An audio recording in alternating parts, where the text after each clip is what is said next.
Le lézard et la colombe. Un lézard au soleil se chauffait jusqu'aux os, quand au-dessous de lui une blanche colombe se posa sur la croix de marbre de la tombe où l'autre semblait mort de la queue au museau. Sachant qu'il avait faim, le pacifique oiseau sentit son cou se tendre ainsi qu'une palombe atteignant le médoc dans un cri d'outre-tombe, puis sur lui fit un saut souple comme un roseau. Le malheureux, surpris comme l'est un cardiaque, ayant pris un produit vraiment aphrodisiaque, s'en trouva si choqué qu'il crut à son trépas. Cela ne manqua pas, car un coup sur sa tête l'assomma sur-le-champ, provoquant le repas de cette criminelle usant de sa fourchette.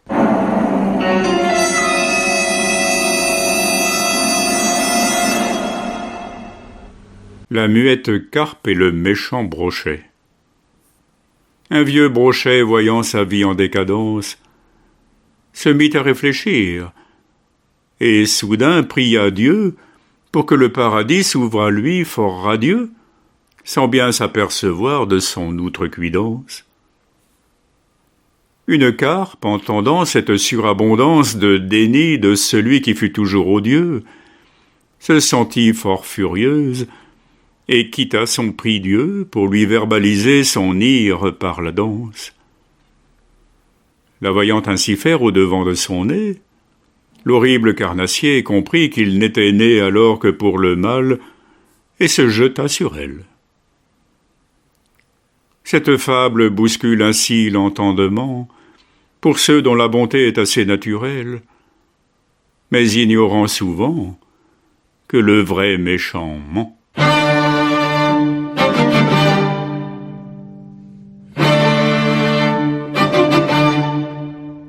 L'éléphant et le souriceau.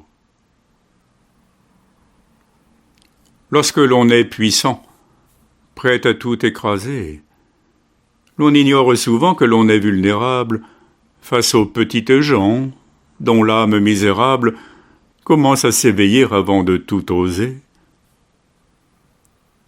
Aussi, pour éviter de se faire accuser, en certains faits divers condamnant un notable, suivant dans son cerveau tout chemin condamnable, il suffit bonnement de tout bien soupeser.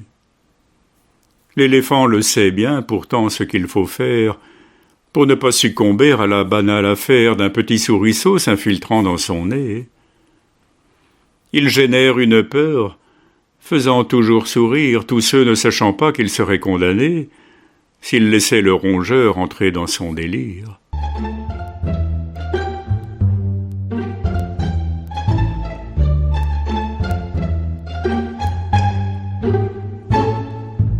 Le coq et l'épervier. Un jeune coq, un jour, étant sur le qui-vive, debout, tout triomphant sur un tas de fumier, lorgnait, l'œil affûté, sur un poulet fermier grattant tout à son pied pour voir ce qui arrive. Et dès qu'un ver de terre apparut, il salive et file ergot devant pour être le premier à le prendre en son bec, chassant le fin limier de force et par surprise avant qu'il ne l'en prive. Puis reprenant sa place au plus haut du sommet, du petit monticule, il se crut désormais être bien devenu le grand maître du monde. Mais peu de temps après, il a vite compris qu'il ne l'était pas plus qu'un dictateur immonde, voyant qu'un épervier à son tour l'avait pris.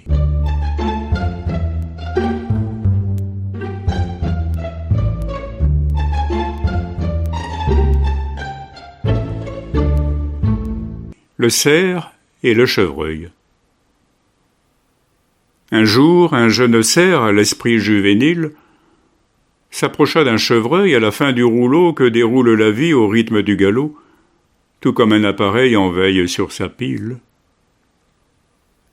Comme il vit que les bois du vieillard étaient pile aussi longs que les siens, qu'il a mirés dans l'eau le matin même, il dit au vieux plutôt par l'eau: « Il est temps de nous battre, allez, pauvre imbécile !»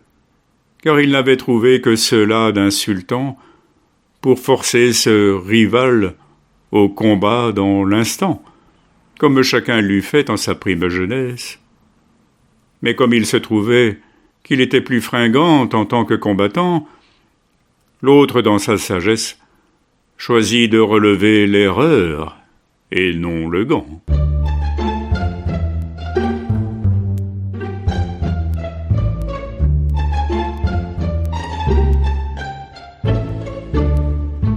Le tigre et le léopard.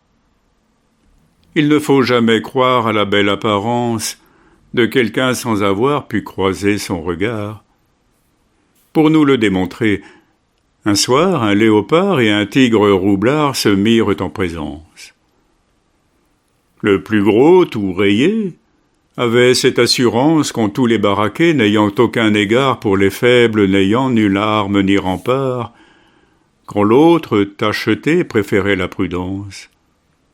Ces deux-là, connaissant la ruse du félin, se sont rapprochés, mais sans cependant que l'un à l'autre ne dévoile un manque de courage. C'est ainsi qu'au hasard d'un nuage passant, l'un des deux disparut grâce à son camouflage, alors qu'ils avaient l'œil vraiment très menaçant.